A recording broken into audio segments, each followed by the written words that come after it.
Começa agora na Mundial o programa Virar o Jogo. Como agir no mundo das incertezas. Com a palestrante e escritora Leila Navarro. Produção e direção Vanusa Santos. Virar o jogo. E hoje nós vamos falar como agir nas incertezas do mundo do trabalho. Como é que está essa maré, como é que está esse cenário, como é que está esse mundo. E eu trouxe aqui uma expert no assunto, que a gente teve uma química, uma coisa genial. Ela também é sagitariana que nem eu. A Adriana Filipelli, que ela é CEO da consultoria, você é CEO da consultoria Filipelli, Instrumentos de Diagnóstico e Desenvolvimento Internacional. Muito bonito o nome, grande, né? Você é ótima. Eu fiquei impressionada e me tocou quando eu vi ela no meio de uma palestra, de um congresso, e eu vi a Adriana falando da dor que ela sentia, do incômodo que ela sentia, dessa velocidade que está acontecendo no mundo do trabalho. O que ia acontecer com essas pessoas, né? E o que a gente podia fazer por isso. E de verdade, quero te levar lá, eu quero que você vá lá conversar com o pessoal da Rádio Mundial, com o nosso público, com as pessoas que acompanham a gente nas redes sociais, no YouTube, tem todos os canais que a gente apresenta o programa Virar o Jogo. Eu falei assim, eu quero falar desse assunto, porque é um assunto que me toca muito também, e que eu me sinto assim, não é assustada, eu me sinto antenada. Eu acho que a gente tem que se antenar.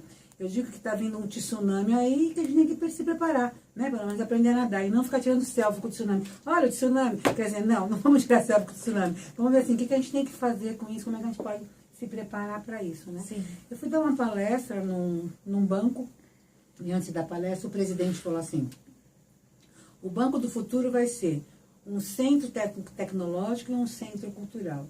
Quem não tiver em nenhuma dessas pontas, está fora. Assim com todas as letras.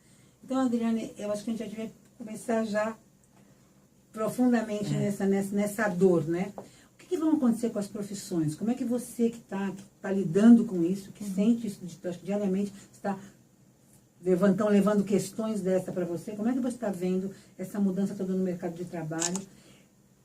É pra gente, assim, parece assim, tem gente que fala assim, não, mas não está acontecendo nada, vai demorar um pouquinho para chegar no Brasil. Nós já está acontecendo isso aqui no Brasil? Eu acho que já está acontecendo, claro que não é na mesma velocidade que acontece, por exemplo, na China, né? Que lá todos os pagamentos já estão sendo feitos pelo celular. A gente hoje ainda passa cartão de crédito, que hoje é algo que vai ser inutilizado. Mas tirando isso, né? Que isso também tem todo um processo que vai fazendo a modificação das profissões. Então, todas as atividades, tarefas que podem ser são repetitivas e podem ser automatizadas, elas vão ser. Então, então você pode imaginar isso em todos os cargos. A gente às vezes pensa que alguns cargos vão ser extintos, é fato. Os que são repetitivos por si mesmos, tipo caixa, como agora estava até ouvindo recentemente a questão do próprio sinal de que 2020, quase metade dos carros nos Estados Unidos serão autônomos, então, e um número maior de profissões que tem lá em termos de motoristas são um número maior. Então, quer dizer, o que vai acontecer com isso? Eu acho que não vai acabar totalmente.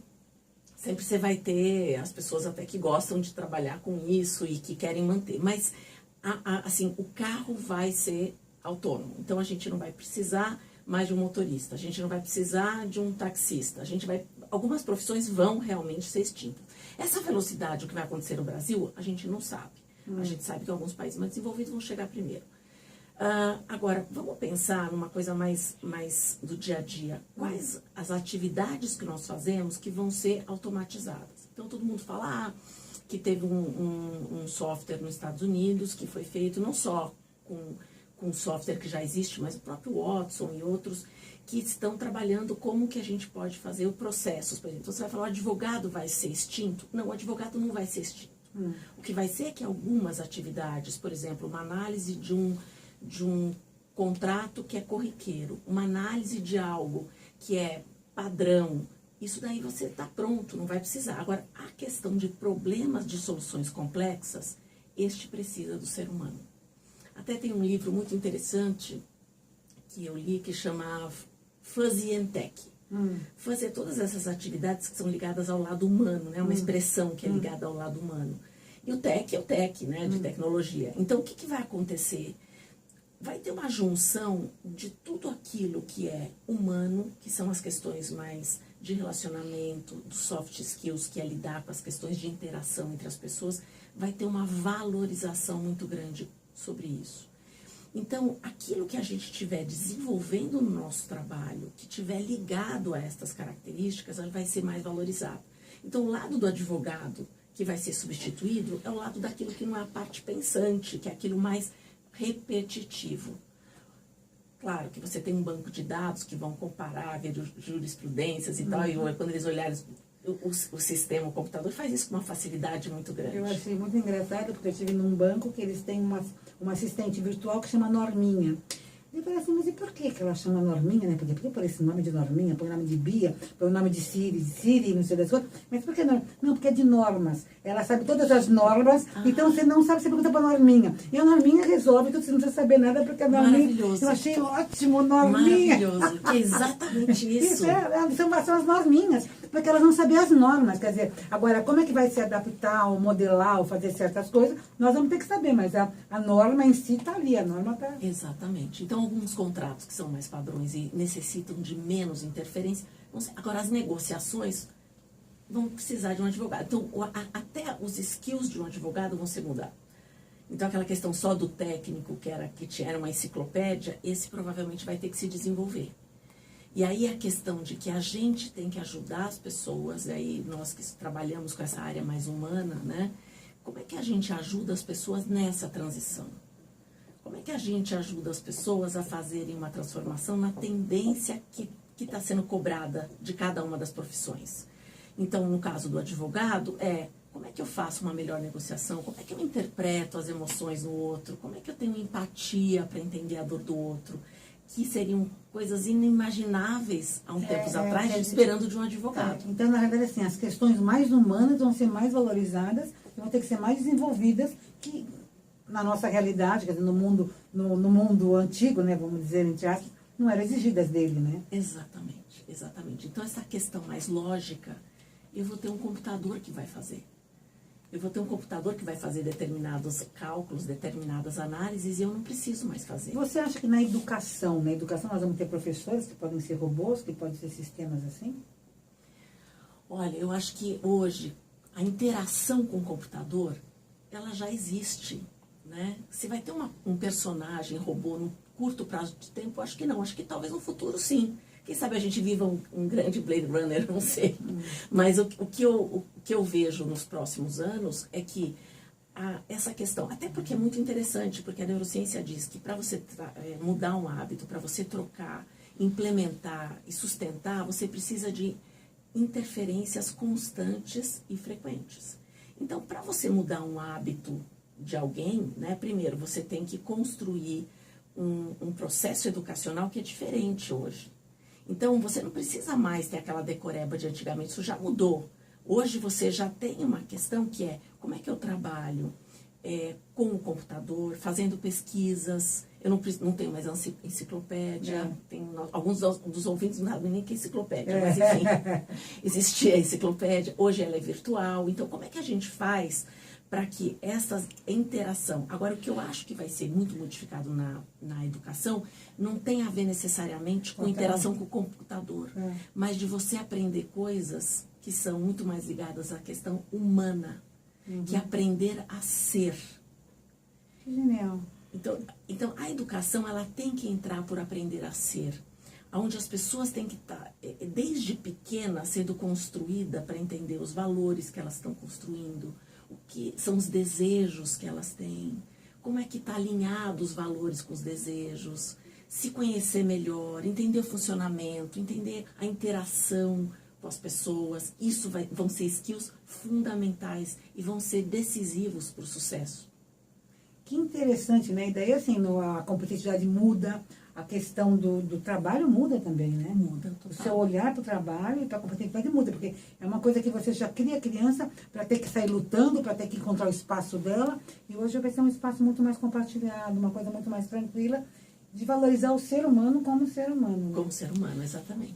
Falando dos trabalhos hoje, das profissões, quais são as profissões, se você tem um jovem que está escutando a gente, Como que ele pode fazer qualquer faculdade, ou ele já melhor, ele já começar a olhar para faculdades, para cursos mais digitais, para cursos que sejam mais tecnológicos, ou para cursos que sejam mais desenvolvimento humano, né? Quer dizer, eu tô no mundo hoje, quer dizer, eu faço as mesmas faculdades, as faculdades não mudaram, elas são as mesmas, mas as profissões vão mudar. Como é que eu faço? Ela está falando que o mundo vai mudar do mundo do trabalho. E que faculdade que eu faço? Como é que fica isso?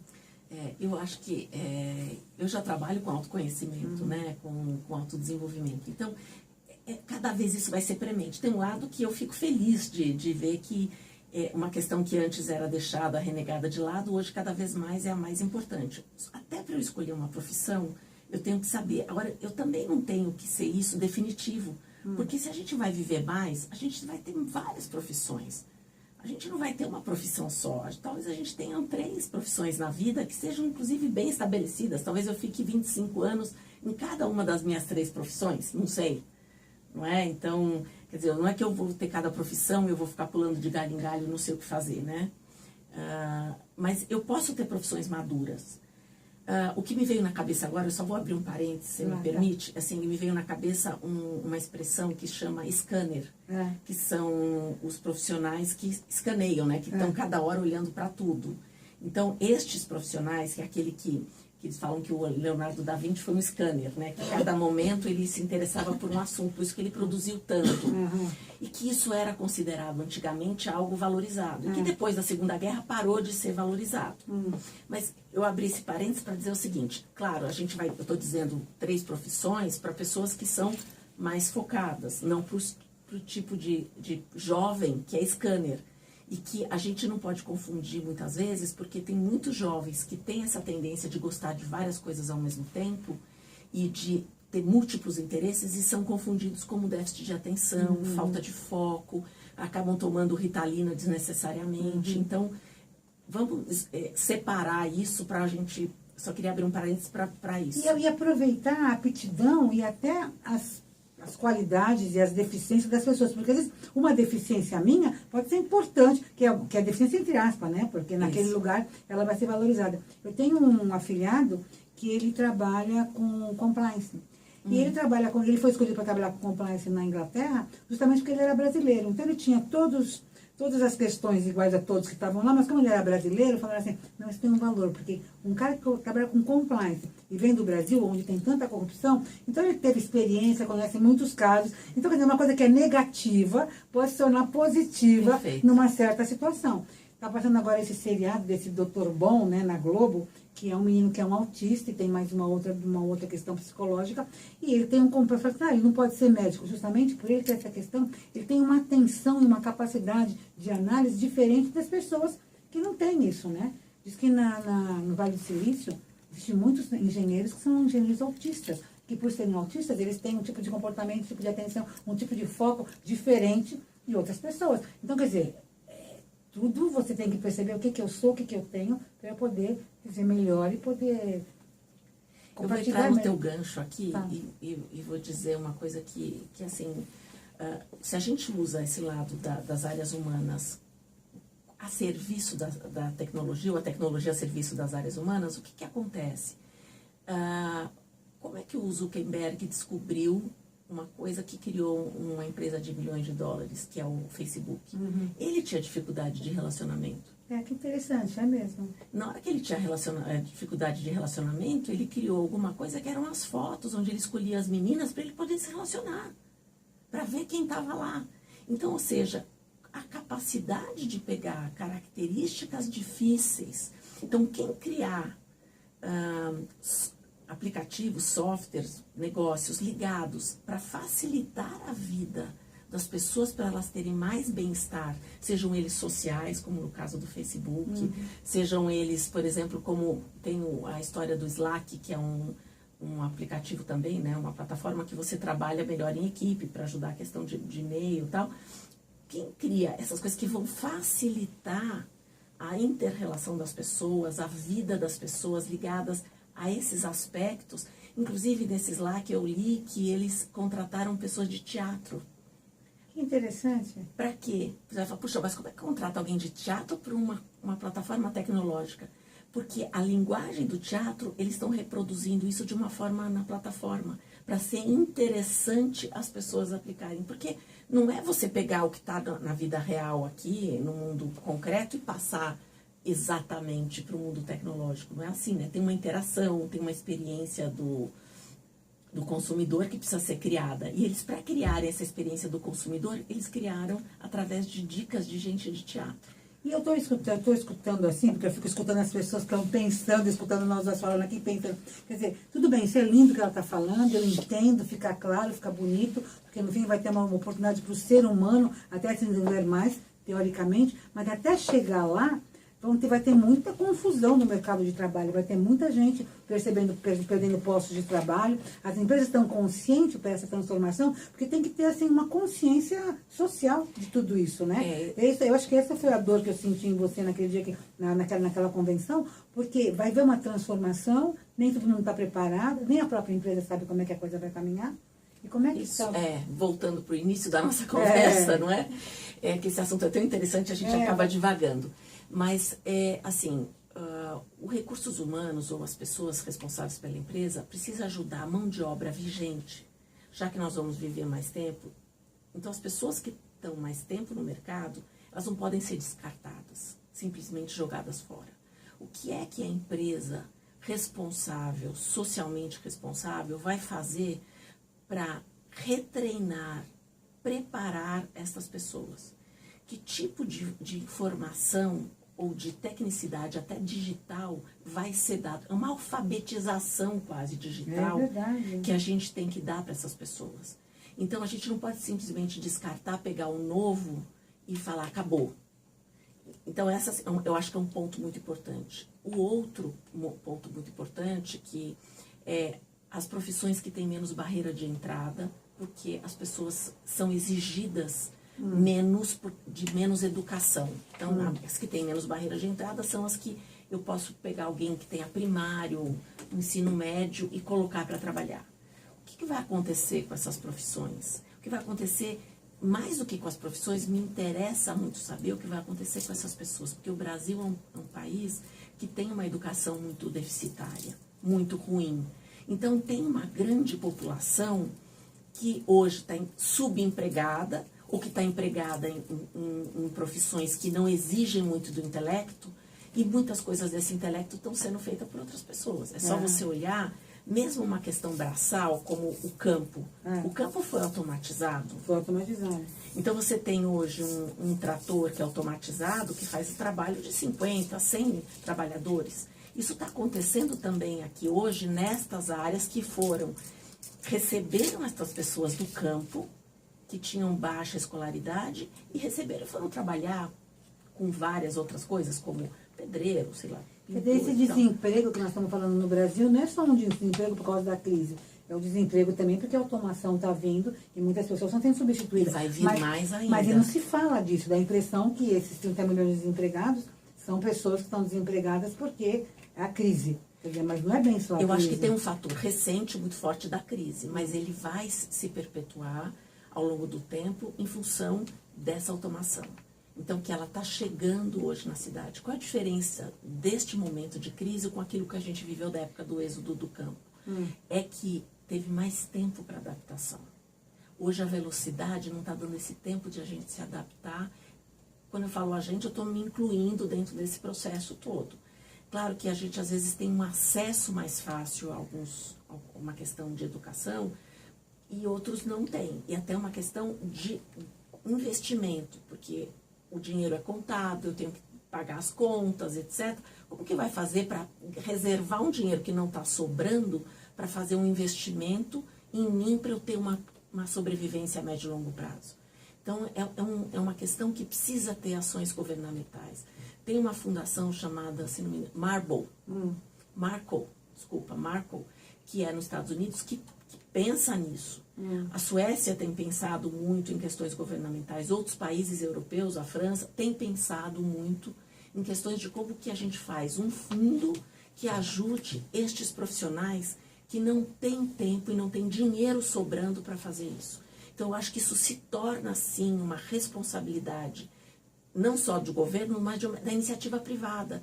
Porque na medida que nós estamos num mundo exponencial, as empresas vão crescer, algumas empresas que vão dar certo, né? Vão crescer e vão crescer muito rápido. Então, vai sobrar muito dinheiro. Então, os empresários também têm que começar a pensar em qual a quantidade o percentual do meu lucro que vai para subsidiar as áreas que estão sendo automatizadas.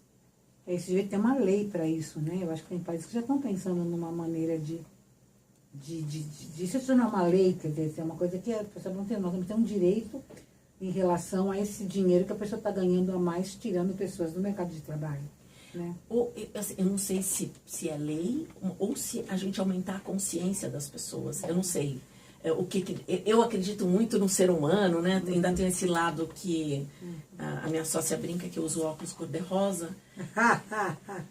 Quando tudo, eu tenho um livro que diz quando tudo não é o bastante. Eu acho que o ser humano continua muito ambicioso e compartilhar, que eu acho que seria, eu acho que assim, que a tecnologia, essa era digital, para mim combina muito com a palavra compartilhar. Acho que as coisas ficam muito mais horizontal e não vertical, né? Então você tem um outro jeito de ver as coisas. E é um jeito novo. Se a gente não mudar a maneira de ver e de se posicionar, não vai adiantar nada. Ô Leila, as pessoas estão dizendo que o programa está passando muito rápido e já vai acabar. Mas tem muita gente perguntando quais são as dicas práticas para enfrentar essa nova realidade. Nós temos 4 minutinhos, mas a Adriana preparou alguma coisa especial pra gente. Sim, eu preparei algumas dicas que é assim, para as pessoas que estão nos ouvindo, que é busque saber ou ler qual que é a profissão que você escolheu ou que você já está inserida, né?